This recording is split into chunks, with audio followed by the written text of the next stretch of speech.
আচ্ছা, এই লক্ষণগুলি কি কিছুদিন ধরেই খেয়াল করছেন? এই 5টি লক্ষণ দেখলে বুঝবেন মা লক্ষ্মী আপনার ঘরেই বসবাস করছে। এই ছোটখাটো বিষয়গুলো কিন্তু এড়িয়ে যাবেন না। দেখে নিন কোন লক্ষণগুলি দেখে বোঝা সম্ভব দেবী লক্ষ্মী আপনার ঘরেই বসবাস করছেন। হিন্দু ধর্মে লক্ষ্মীকে ধন ঐশ্বর্যের দেবী হিসেবেই চিহ্নিত করা হয়। লক্ষ্মীর পুজো করলে লক্ষ্মী দেবী তুষ্ট থাকলে আর্থিক সমৃদ্ধি লাভ করেন ওই ব্যক্তি।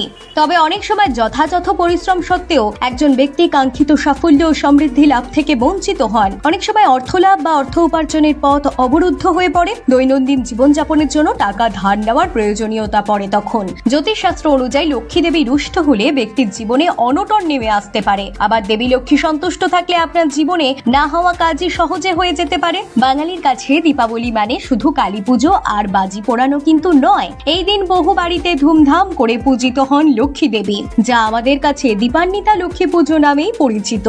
প্রচলিত বিশ্বাস, শারদ পূর্ণিমার মতো কার্তিক অমাবস্যা তিথিতেও ফের ভক্তদের ঘরে আগমন হয় দেবীর। তার আবির্ভাবে সুখ সমৃদ্ধিতে ভরে ওঠে জীবন।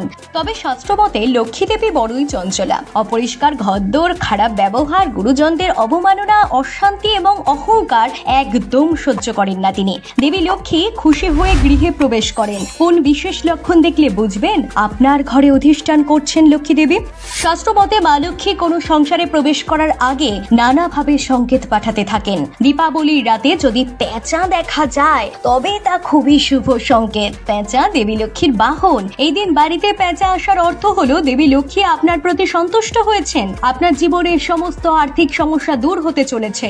বাড়ির তুলসী গাছ হঠাৎ সবুজ ও সতেজ হয়ে উঠলে এবং বাড়িতে অর্থ সঞ্চয় বাড়তে শুরু করলে তাহলে বুঝতে হবে দেবী লক্ষ্মী ঘরে প্রবেশ করেছেন এবং আপনার সংসারে তার কৃপা দৃষ্টি বর্ষিত হচ্ছে। খুব শীঘ্রই আর্থিক উন্নতি ও সম্পদের বৃদ্ধি ঘটবে। এমনকি যাদের উপর ঋণের বোঝা আছে তারা শীঘ্রই মুক্তি পেয়ে ধনী হয়ে উঠতে পারেন। সন্ধ্যাবেলা আপনার বাড়ির ঘুলঘুলিতে কোনো পাখিকে যদি বাসা বাঁধতে দেখেন তাহলে বুঝবেন এটি খুবই শুভ লক্ষণ। অনেক সময় বাগানের গাছে বা বারান্দার টবের গাছেও বাসা বেঁধে থাকে পাখি। সন্ধ্যাবেলা পাখিকে বাড়ির ঘুলঘুলিতে বাসা বাঁধতে দেখলে বুঝবেন এভাবেই নিজের আগমন বার্তা ঘোষণা করছেন মা লক্ষ্মী। যদি হঠাৎ করেই জীবনে অগ্রগতি, ধন সম্পদ ও সম্মান বৃদ্ধি পেতে শুরু করে এবং স্বল্প সময় জীবনে বড় পরিবর্তন আসে, তাও কিন্তু দেবী লক্ষ্মীর আশীর্বাদেরই লক্ষণ। এমন হলে অল্প সময়ে অর্থ, খ্যাতি লাভ করতে পারবেন আপনি। স্বপ্নশাস্ত্র অনুসারে স্বপ্নে এই কয়েকটি জিনিস দেখা খুবই শুভ। ঘুমের মধ্যে স্বপ্নে ঝাঁটা, শাঁখ, সাপ, টিকটিকি, পেঁচা, বাঁশি, পদ্ম বা গোলাপ ফুল যদি দেখেন তাহলে আপনি খুশি হতে পারেন, কারণ এই স্বপ্নগুলি মা লক্ষ্মীর আগমনের ইঙ্গিত দেয়। যদিও উপরিউক্ত সকল তথ্যই জ্যোতিষ ও বাস্তুশাস্ত্রের উপর ভিত্তি করে বলা হয়েছে, এগুলি আপনাকে কোনোভাবেই বিশ্বাস করতে বা মানতে বাধ্য করে না আমাদের channel. Bureau report, lifestyle Bangla.